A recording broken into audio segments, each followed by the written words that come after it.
Hello friends, how are you? I hope you're doing very well. Today I've come before you with a story of a very terrifying ghostly incident that happened with a very close friend of mine. Close friend means he was someone who studied with me until about 2nd or 3rd grade in my school. After that, he left that school and started studying in a government school because the conditions at home regarding the financial situation were not very good.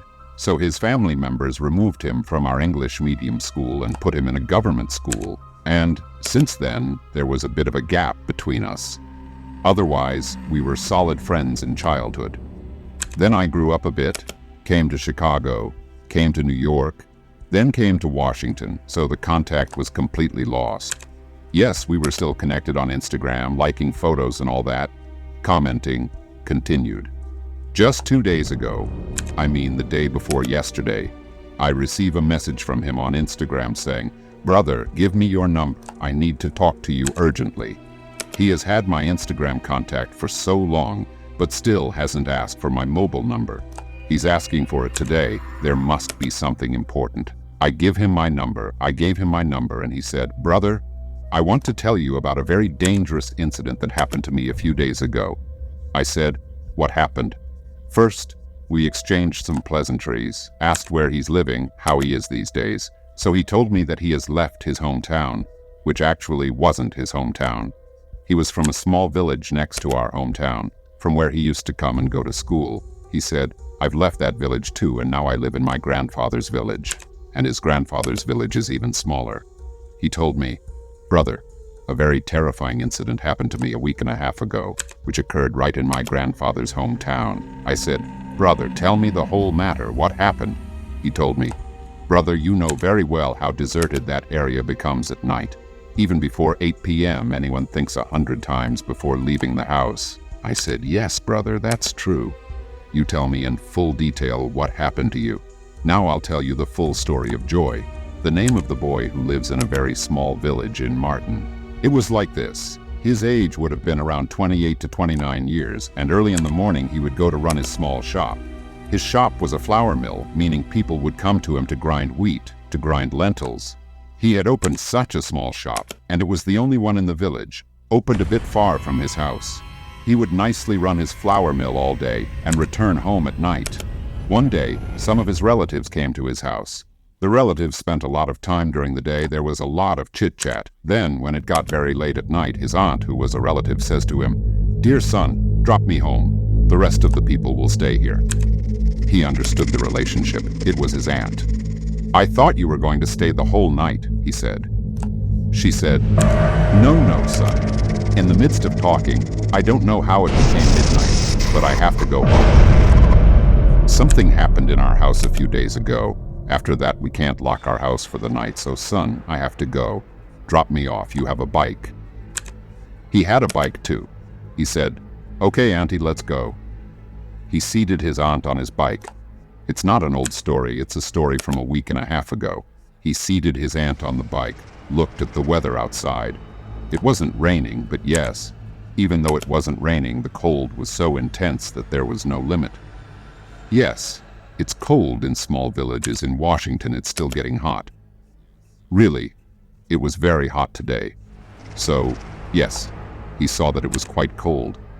"I'll put on a jacket. And along with that, I haven't eaten since they came.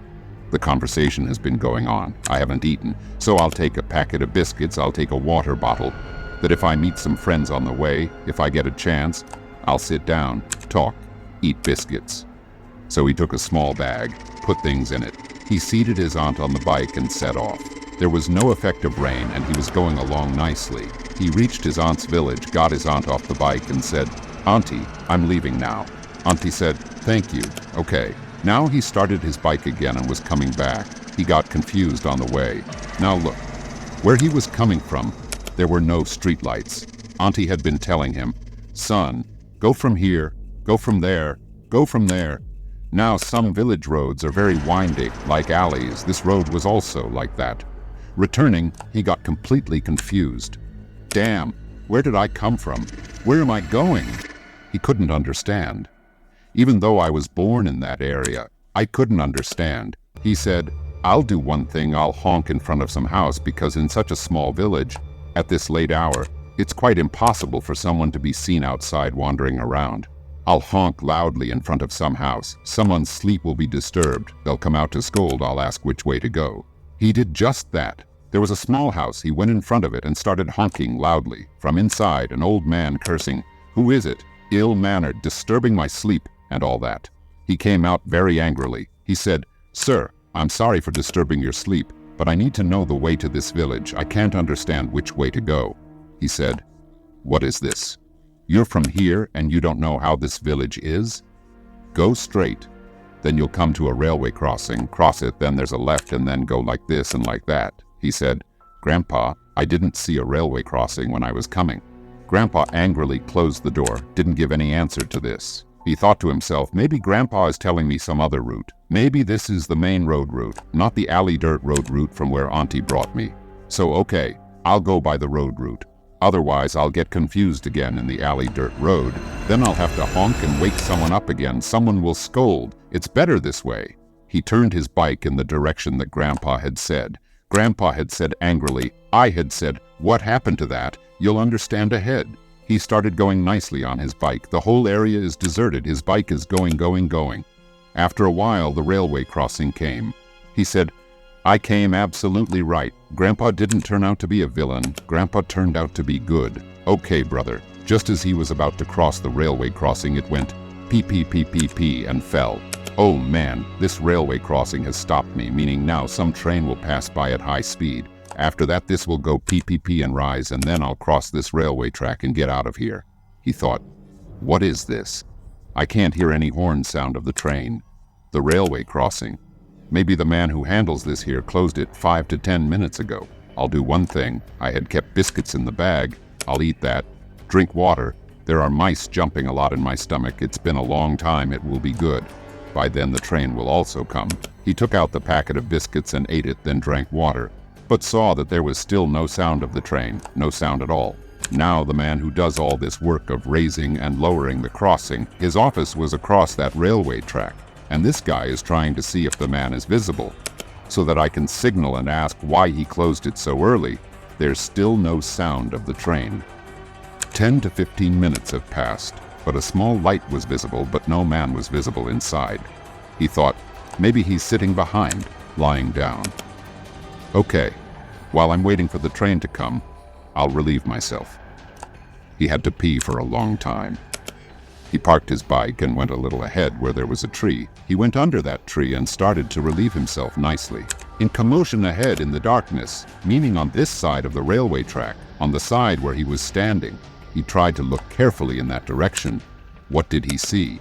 The bike is going towards the dark path, but the bike doesn't look like it's running from behind. He started going there. Who's taking my bike? It seemed to him that someone was dragging it like this, pushing it like this. Who's running away with my bike? Saying this, he went a little further ahead. Now when he came further ahead, he got a vision that no one is taking my bike ahead. In fact, my bike is going ahead on its own towards the jungle. His mind went crazy. As he ran towards the bike's speed increased. After a while, a dense jungle came and the bike went into the middle of the bushes. He said, "Where has it gone, brother?" "It's the rainy season. There are snakes, scorpions, and all that.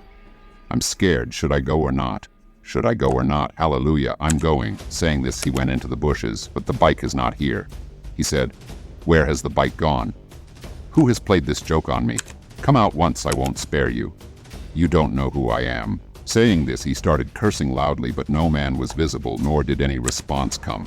He got completely scared, completely terrified. He started thinking, what is happening to me? The train sound is coming. I don't know how long this railway crossing will remain closed. That man is not visible who lowered the railway crossing. Where has my bike gone? Troubles are falling on my head all at once. Meanwhile, some heavy footsteps, like someone with heavy steps on dry leaves, okay? Where is he? He's in these bushes too. So there were no sticks, right? So its sound is happening. Someone with very heavy steps is coming towards him, making a crunching sound. He got scared. Who could be coming with such heavy steps? This doesn't feel like vibration or guarantee of human footsteps. Oh no, bears come out from that side. Yes, they come out from where I am. First, I have to save my life. Thinking this, there was a big tree. He hid behind that tree and tried to see where someone was coming from. The sound is coming of someone coming this way, but no one is visible because there are many bushes, trees, plants here. Then he saw something shining. Let's say he's hiding here. This is the tree. Joy is hiding. He saw that from that side, meaning from the more jungle side. Something shining is coming towards him. He said, "Shit, what is this?" I quickly climbed the tree. Village people are experts in climbing trees. He slowly climbed up the tree. He said, "I'll see from the top of the tree what this matter is. Otherwise, whoever it is will first search here and there. They'll look in the tree later, even if they don't see. But to save my life, I'm climbing the tree because where will I run? My bike has also gone somewhere. I can't understand anything." He climbed the tree. He looked from the tree, the direction where this had stopped. There, whoever came was not normal. From afar, he had seen that something shining was coming towards him. But after climbing the tree, what did he see? That it's not something normal shining, but how it looks. Now I describe its form. It had such big biceps, such wide hands, let's say very wide hands. Put 2-3 hands like mine together, such big hands, in which he was wearing a golden armband which was shining in a very fearsome way, visible, giving off light. Here too on the hand, he was wearing an armband. He had put on a crown. He was very tall. This would have been about 7.5 to 8 feet in height. He had put on a crown, a golden one. From that crown, 2 horns were protruding. His feet were also so big, and that foot, like you would have seen in old God movies, how they used to wear something standing in the foot. Like this bracelet I'm wearing on my hand, exactly like that they used to wear on the foot. So exactly like that, it was golden, so thick. Look carefully, he was wearing a loincloth, a red color, and the body color is very fearsome white. But whoever it is, he had smeared his whole big mouth with red color. Like if someone smears their mouth with black, how their mouth would become black. Similarly, understand that he had smeared red in his mouth. His mouth was looking so red, but a little different. He got scared seeing this, but what is this thing? Wait a minute. As I've seen in movies, serials, has some god come before me? He was thinking this when he turned around looking for something and now turned this way, so his face was properly visible to Joy from above the tree. Let's say this Joy is sitting here. This is him. This now turned this way looking for something, so the face was properly visible to Joy sitting here. Joy's heart almost stopped seeing his face in that situation. His face was looking very scary, very fearsome scary. Now if it's some god, goddess, something like that, positive energy, some celestial beings, will you feel scared seeing them? No, impossible. You won't feel scared. You'll feel satisfaction. It will feel good. You won't feel scared. I don't think he felt very scared because it was looking very scary, literally scary looking. His 2 teeth, absolutely thin like the tip of a needle, were protruding out. Seeing this, he understood that this is not an ordinary thing. This is some demon. That's when I felt scared. If I had seen it, I wouldn't have felt scared. If there was some positive energy, understand. Just then, a sound like a cuckoo was heard, but very thick and especially heavy, like if you mix cuckoo and crow, mix cuckoo's caw with crow's, some such sound. I can't make it with my mouth. I'm not an instrument.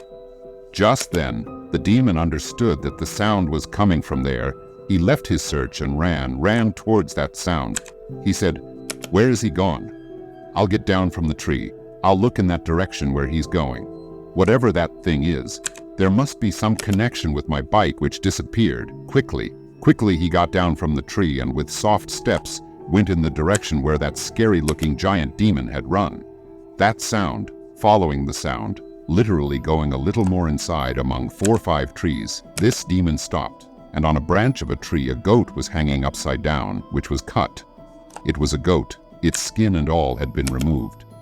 It seemed like someone had just hung it there. Only for this, that demon had reached there, and with his long nails he started tearing and eating the goat's body, just like that, raw. And seeing this action, he became 100% sure that this is a different level of negative energy, the level of negative energy about which I have never heard in my life. I'll run away from here now, otherwise he'll tear me apart and eat me like a goat. Now how to get out? To hell with the bike, to hell with the train, that whatever you call it, I was saying for so long, railway crossing. I started running. He somehow got out of the jungle and reached that point where he had parked his bike and where this crossing was closed, the railway one. His mind went crazy. It's still closed like this. He said, "First, I'll go and talk to the man who's handling this work. You know, it doesn't stay closed like this. As you might have seen, when there's a railway crossing, the gate comes down, yes, and there's something like an office built there. A man sits there whose job is to do all this. I'm going to give him a piece of my mind. Why is the gate still closed? Why isn't the train coming? Are you going to keep it closed for 2 hours before the train arrives?" Ill-mannered people. Cursing, he went inside and looked, but he's not there. He's not in his office. Is anyone here? Oh, brother, uncle, grandfather. Is anyone here? No response came from anyone. His mind went crazy. He kicked a table hard, overturned it, and said, "He must be somewhere around here. He must have closed the railway gate and gone somewhere." Angrily, he said that much, and looked towards the back of the office where my vision wasn't there before. As soon as he threatened and reached the back of the office, what did he find? A fire is burning. Just like in cold times, someone sits like this warming themselves by the fire in the village. Similarly, a man has a blanket pulled up to his head and is sitting in front of the fire like this, warming himself. Perhaps he's looking from behind, meaning that man's back is towards him. Joy is standing here. The fire is burning here. He said, "Uncle, I've been looking for you for so long. You've kept me worried, man. What do you mean by keeping the gate down for so long? What happened to me in so much time? Do you understand? Open the gate. Otherwise, I'll beat you so much I won't respect your age. The bulb in my mind has gone out. Open it quickly." Still, there's no response from the uncle. "Come on, uncle. Don't you understand what I'm saying? Will you only understand after a beating?" Saying this, he picked up a stick from the side. He moved forward. Just as he grabbed Uncle's shoulder to teach him a lesson, the uncle fell to the ground, mumbling. He became completely all right. Seeing Uncle's face, his whistle was silenced because Uncle's face is not uncle-like. Uncle's face, the face is that of a male skeleton. I mean, understand that Uncle is not uncle. Uncle is a male skeleton. It's a structure of bones. The structure of bones, properly wrapped in a blanket, wearing proper clothes, was sitting in front of the fire. From behind, he was understanding it to be Uncle. As soon as he came in front and touched, Uncle turned out to be a ghost. In a way, he screamed so loudly, threw the stick, and ran like this. He ran on the road he saw, ran. Going a little ahead, luckily, a house was visible. He started banging on the door loudly, shouting, "Save me! Save me! Save me! I'll die! This will happen to me! That will happen to me!" Then a woman opened the door. She was quite old, about 55 to 60 years old. She came close and said, "What happened, son? Come inside, come inside, come inside." He went in. There was a boy of about the same age sleeping there, must have been her son. They asked, "What happened, son? Why do you look so frightened? Sit down, drink some water first." They gave him water. He told them everything that had happened to him. Then the uncle of this house said, "Son, have you gone mad? You're not from here, you're from outside." "Uncle, I am from here, but I don't come to this side often." "What's the matter, uncle?"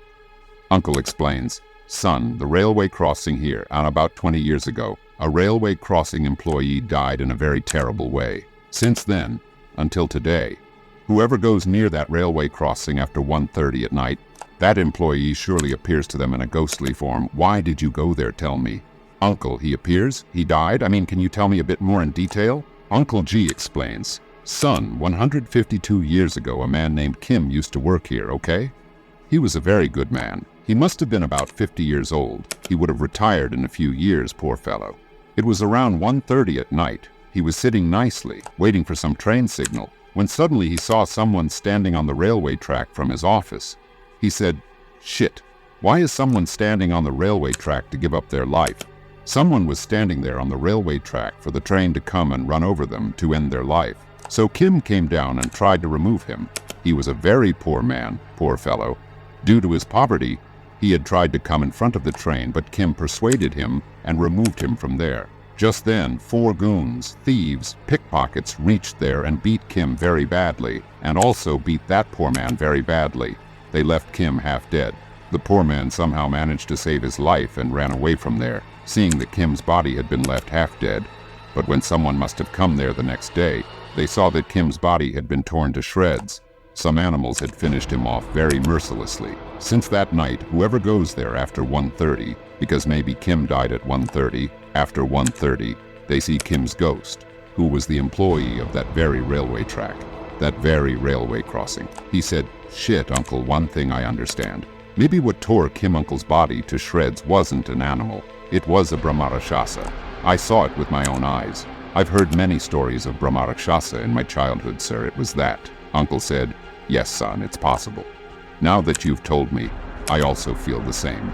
After that day, Joy never went that way again.